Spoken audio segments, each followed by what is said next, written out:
vuelven las noticias con Conexión Tele 13 por la 103.3 FM y tele13radio.cl. 6 de la tarde con 33 minutos. Estamos de regreso en Conexión Tele 13 y en contacto con José Ruiz, delegado presidencial regional de Magallanes y la Antártica chilena. ¿Cómo está, delegado? Gracias por responder el llamado de Conexión Tele 13. Muy buenas tardes, Mónica, Paula, un gusto saludarla. ¿Qué tal, delegado? Bueno, partimos por preguntarle cómo se ha vivido durante toda esta jornada este doble sismo, este terremoto que se vivió aquí, por lo menos en la capital. Estuvimos muy consternados y preocupados, pero al parecer el tema se fue solucionando durante las horas, ¿no?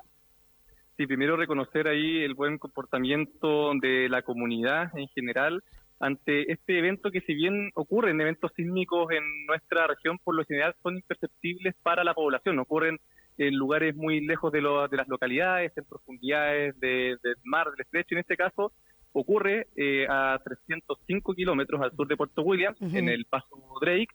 Sin embargo, por la magnitud de ser un 7,5, se sintió en Puerto Williams y en otros lugares como Punta Arenas y otras localidades de la región. Por tanto, hubo un evento que es atípico, anormal en nuestra región. No es una región que la población está acostumbrada a los movimientos sísmicos, y ante eso, tanto las coordinaciones, las comunicaciones y el comportamiento de la gente fue bastante bueno.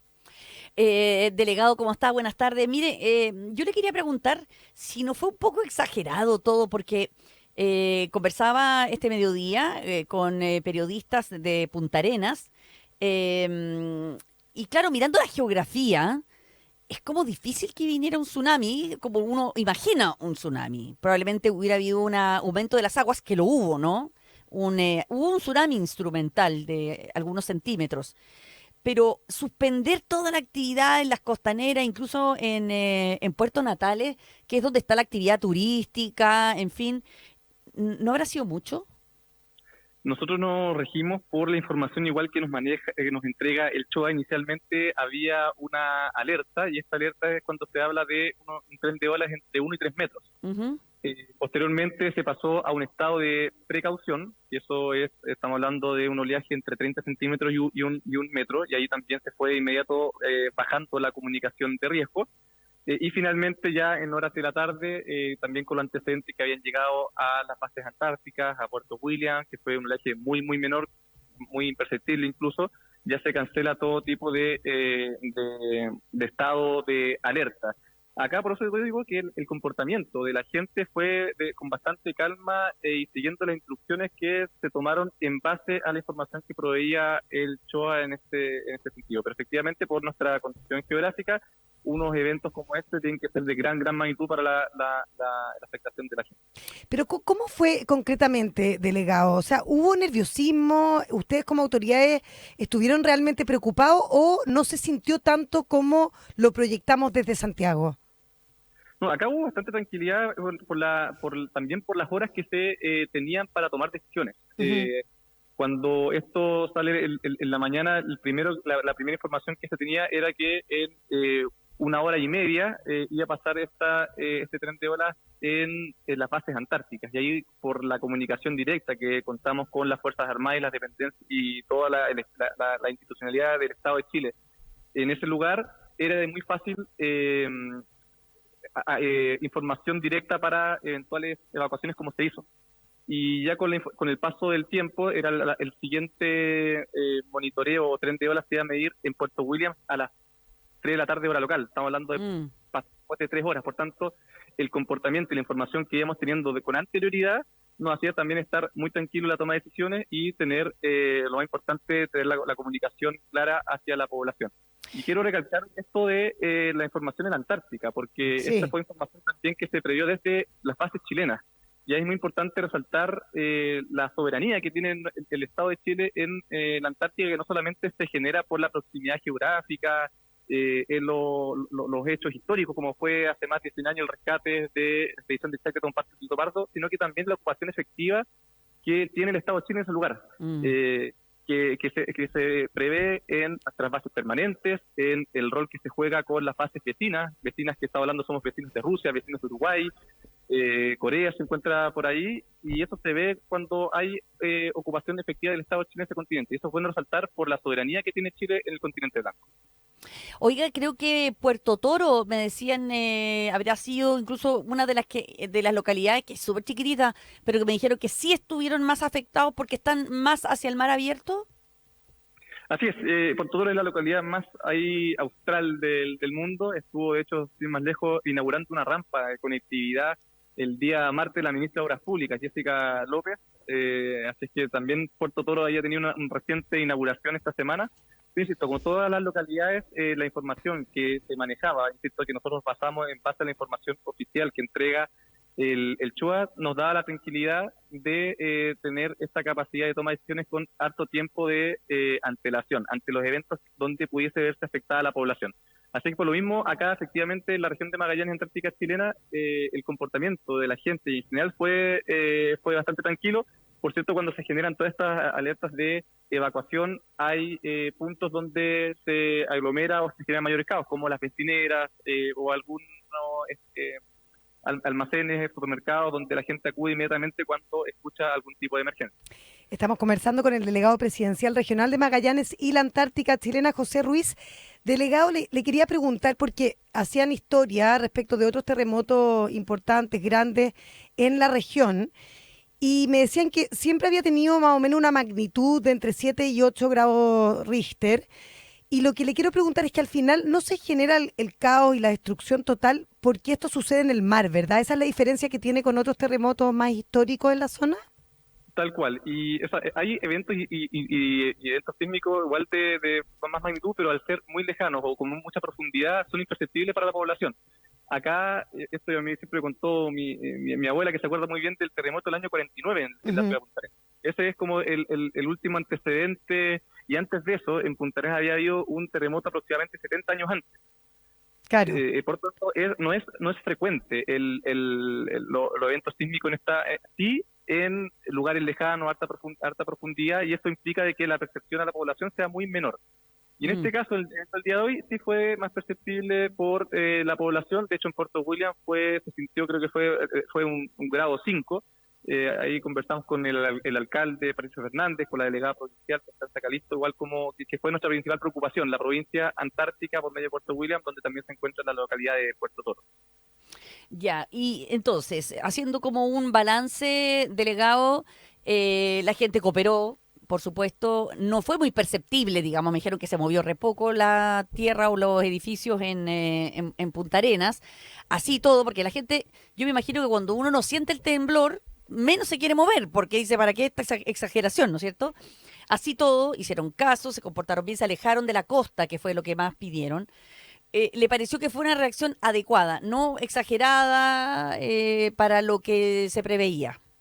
Y para una región de estos eventos son excepcionales. La verdad no hubo ningún daño relevante que reportar. Se evacúa preventivamente a lugares más seguros y posteriormente eso cuando está en estado de alerta, después se baja a estado de precaución. Se mantiene igual despejada, igual se mantuvo el tránsito vehicular, pero no peatonal, en el borde costero de la ciudad de Punta Arenas, por ser una vía también estructural en la ciudad, la costanera del estrecho, pero la verdad un comportamiento bastante bueno por parte de la población, insisto, para una región, una localidad donde no estamos acostumbrados a este tipo de eventos. ¿Y las réplicas que han seguido han sido perceptibles? ¿Usted las ha sentido? Porque hay muchas, pero son de baja intensidad. No, en Punta Arenas no se ha sentido ninguna. En Puerto William, de las más de 10, 15 que habían, solamente se sintió una de las 15 horas hora local. Eso fue la única, al menos como comentaba el alcalde, que fue más que se volvió a sentir, sí. Pero no del orden de la que se sintió en la mañana. Claro, esa de las 3 de la tarde de ustedes es las 2 de la tarde de nosotros. Claro. 2 de la tarde hora Chile, hora chilena, ahí estamos. De nosotros, y fue, yo me acuerdo que lo dijimos al final del noticiero del mediodía, de 6 puntos y tanto, o sea, era grande. Claro, pero eso fue la única de las réplicas, al menos que fue más perceptible para la población, según me comentaba el alcalde. Oiga, delegado, ¿y por qué sigue esta como alerta de precaución en la región? Cuéntenos. ya se bajó, se retomó a la normalidad, ya por tanto las actividades marítimas, también las fronteras. O sea, no hay estado de precaución en la región, No, delegado. se levantó cuando justamente el último informe del CHOA levanta la amenaza de la región, y ahí también se hizo la comunicación pertinente a la brevedad, tanto por el mensaje SAE, en comunicado público, y también de reforzamiento con videos con las autoridades respectivas. Y dígame, ¿se suspendió alguna vez el paso de los pasos fronterizos? Estuvieron suspendidos, particularmente, o sea, sí se dejaba retornar a la ciudadanía, pero sí había restricciones en los pasos fronterizos, como también hubo suspensión en la conectividad hacia Tierra del Fuego. Eso ya se retomó con el levantamiento del estado de precaución a un estado ya de normalidad. Oiga, ¿y los colegios alcanzaron a volver a funcionar o estuvieron todo el día también paralizadas las actividades educacionales? Bueno, la verdad, bueno, hoy día, al ser un interferiado, también había menor cantidad de establecimientos educacionales. Eso, por cierto, que facilitó mucho a la hora de las evacuaciones. Y evacúan, y posteriormente ahí, al menos los que dependen del servicio local y los jardines Junji Integra, se suspendió la jornada posterior. Y el aeropuerto funcionó todo el rato, ¿no? Ahí, bueno, hubo también suspensión en el aeródromo de Puerto Williams, que esto era la localidad donde más cerca se preveía este evento. Había solamente un vuelo el día de hoy, eso fue suspendido, fue anunciado, y el resto siguió con normalidad. Ya, o sea, ¿se podría decir, delegado, que hay completa normalidad en la zona en este minuto? O sea, completa... Así es, en este minuto hay completa normalidad en la región de Magallanes, Antártica. Perfecto, entonces nos alegramos de que la situación se haya superado rápidamente, porque la verdad es que, claro, todo lo que uno leía es que la geografía hacía bien difícil que hubiese un tsunami, pero claro, nunca se puede descartar una especie de marejada, podríamos decir, o sea, una subida del nivel del agua que no deja en muchos minutos de ser también peligrosa.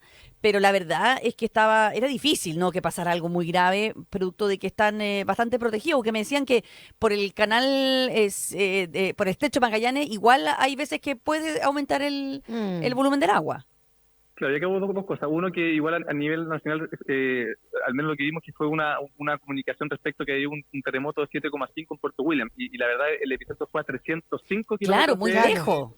Y en el paso de... Entonces ahí yo sé que se generó una confusión inicial, sí. Que se asoció la magnitud del sismo en la misma localidad, cuestión que, claro, que no fue así.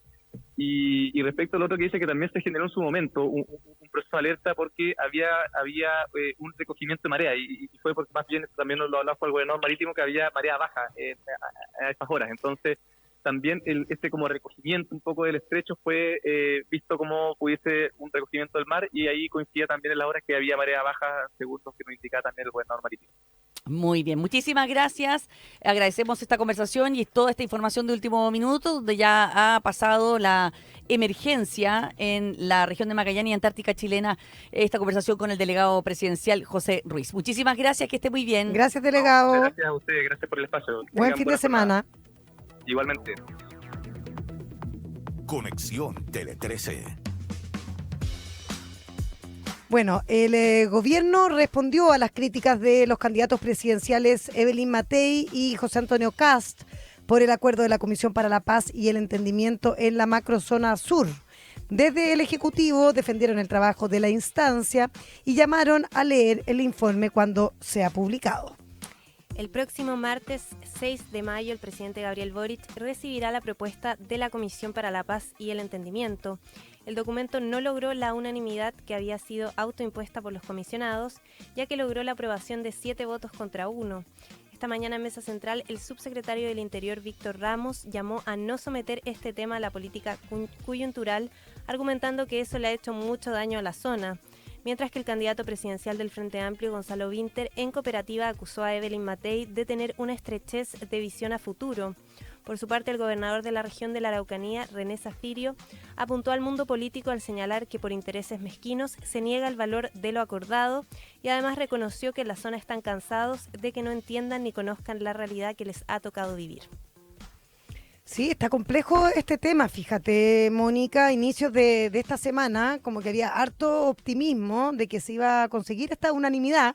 Recordémosle a la gente que esta es una comisión presidencial que diseñó el presidente Gabriel Boric, en el que participan 8 personeros de distintas sensibilidades políticas que trabajaron durante 2 años para evacuar un informe que se supone iba a dar una solución al conflicto mapuche en la macrozona sur. Claro, un esfuerzo que hacen casi todos los gobiernos que tienen una comisión para resolver este tema que ya lleva siglos. Lleva, imagínense, décadas con este conflicto que sigue en pie y que nos divide como chilenos.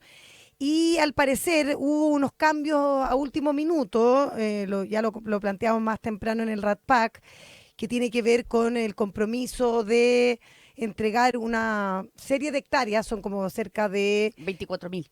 No, son... 24.000 kilómetros cuadrados. Son... Hectáreas cuadradas. 240... Eso, 240.000. Exactamente. Eso era, 24.000, no, me faltaba un cero. Claro, sí, esa cantidad, por si no se llega a un acuerdo, se da como por única vez el que se pueda volver a negociar esas tierras en 4 años más. Y para Sebastián, que se me olvidó el apellido en este minuto, Navellán, que es el que representa a todos los agricultores de Malleco, sí, que de todos modos es el cupo de Chile Vamos. Él considera que esto deja abierto nuevamente el problema con las tierras y no cierra el capítulo. Uh-huh. Y por eso él dice que a partir de ese punto se abrió a ver todas las partes que habían quedado mal y rechaza de los 22 puntos que se pusieron sobre la mesa, 18. que se supone que habían acuerdos, 18. Ahora, Navillán dio una entrevista ayer en La Tercera, donde él es bien... la parte que me gustó a mí, a ver, yo tenía muchísima esperanza en esta comisión, porque la había seguimos. Mucha esperanza, sí. Yo hice varios RATPAC, tú también, y se veía como por primera vez la posibilidad de que iba a haber una solución para Humo este blanco, conflicto así tan duro, tan difícil, tan dramático, violento, con tantas pérdidas ya humanas y materiales, y sobre todo con el desarrollo, no solo de la región de la Araucanía, sino que aquí también están involucradas otras regiones. Bueno, no a último minuto no hubo unanimidad, que era un requisito que ellos se autoimpusieron como comisión, porque el decreto en el cual el presidente Gabriel Boric llama a formar esta comisión, o sea, pide la formación de esta comisión, no dice que tiene que ser por unanimidad, pero sí dice que tiene que ellos decidir cómo va a ser el trabajo, y ellos decidieron imponerse la unanimidad. ¿Por qué? Porque dijeron, si nosotros unánimemente no estamos de acuerdo, entonces esta cuestión no va a funcionar. Sí, lo que me dicen Avellán que en la primera sesión queda establecido incluso las actas de que tiene que ser así. Claro, que tenía la orden del decreto dice, es que la comisión se va a autoimponer un sistema de funcionamiento y ellos funcionan por unanimidad. Bueno, no se cumple la unanimidad. Evelyn Matei critica porque dice, bueno, se suponía que si no había unanimidad, entonces esto no se tenía que publicar, pero efectivamente se publicó igual, se le va a entregar al presidente de la República. Sí, no se ha publicado, ojo que no conocemos los detalles del informe, se va a entregar el día martes y ahí vamos a poder sacar ciertas conclusiones. O sea, de hecho en Chile Vamos, los presidentes de partido, por ejemplo, están muy cautos también de hacer comentarios, si bien han insistido en 2 temas súper relevantes. Uno, la unanimidad, lo conversaba con el senador Galilea, que me decía que era clave para poder dar el pase en el Congreso, porque acuérdense que este es un acuerdo que tiene que generar una consulta indígena y luego tiene que pasar por el Congreso. Por lo tanto, si no están los votos ni de los republicanos ni de Chile Vamos, probablemente se pone compleja aprobar un informe o un acuerdo como este. Uh-huh. Y además uno ve cómo la política entra en acción, Mónica, porque la otra integrante de la mesa, Carmen Gloria Aravena, la senadora republicana, bueno, lo era hasta esta semana, dice que recibió mucha presión del partido para votar en contra de este acuerdo y que al final ella dice que por principio y por su moral, porque esto le hacía bien a la Araucanía y a toda la zona, ella no podía votar en contra. Y por eso vota a favor y renuncia al Partido Republicano, lo que es súper valiente. Bien valiente, pero también bien llamativo, porque ella no puede repostularse al Congreso. A no ser que le invite el Partido Republicano. No podría tampoco. Ni siquiera invitada por el Partido Republicano. Es que entiendo que por la ley antidíscole no puede ir por otro. Por otro partido. y está renunciando al Partido Republicano. Me entra la duda ahí. A mí lo que me dicen es que ya no se puede repostular. Bueno, ella fue súper valiente y perdió importantemente con esto, porque si no se puede repostular para todos los parlamentarios es importante, ¿no? Tener esa opción. Y el Partido Republicano pierde a su único senador. Exactamente. Senadora, digamos, en este caso. Así de grave fue. Pero en cualquier caso por ahora yo también me gustaría omitir comentarios en el sentido de que esperemos qué dicen estos 22 puntos para estar bien seguro de todas las críticas que ha habido. Pero lo que sí quiero destacar es lo que dijo el principal crítico, que fue el que votó en contra, que es Sebastián Navellán, que dijo que se logró al menos el objetivo de poner la información sobre la mesa. Esto creo que es súper importante porque yo que he estado mirando el problema indígena, uno de los problemas es que ni siquiera sabíamos de qué estábamos hablando. Y él dice que por lo menos la información está sobre la mesa. Dice, tenemos claridad sobre las hectáreas compradas por el Estado, el monto gastado, los compromisos futuros, que además se evidenció que la ley indígena es deficiente, limitando el desarrollo de las comunidades. Eso incluso lo aceptaron los representantes de izquierda, digamos, de la comisión.